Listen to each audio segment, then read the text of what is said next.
Hi family, hi guys. Ngayon po, lagay na po natin hipon sa ibabaw. Toppings po to. Ayan. Medyo kakalat lang po natin ng konti yan. Ayan. Sarap. Ayan. Para sa malamig na panahon. Wow. Yes.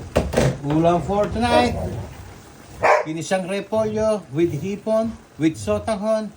Beautiful. Ayan. Hi family, hi guys.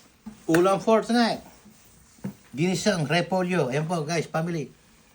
Ang ating ingredients, main ingredients, repolyo, cabbage, bawang sibuyas, onion and garlic. Tapos kasama ng repolyo para pampalinaw ng mata. Carrots. Alright guys, family. Ayan po.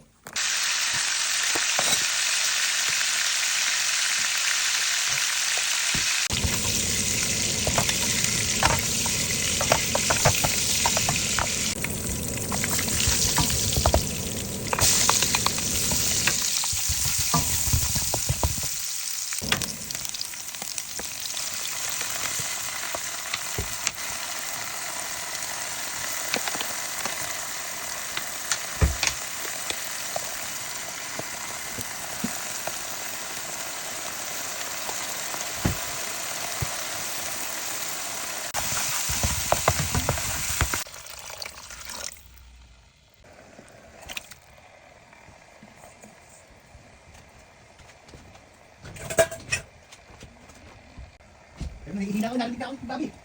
Ay, hindi mo kinalaw? Hindi, nagaro lang yan siya. Nahihina ako.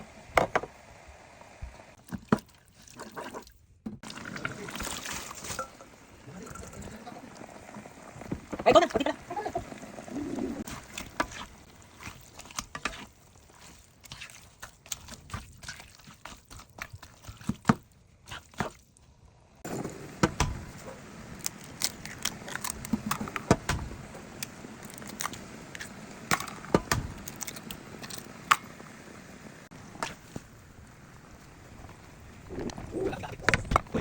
Pati, ano mo na? Ay, gusto mo ikaw na.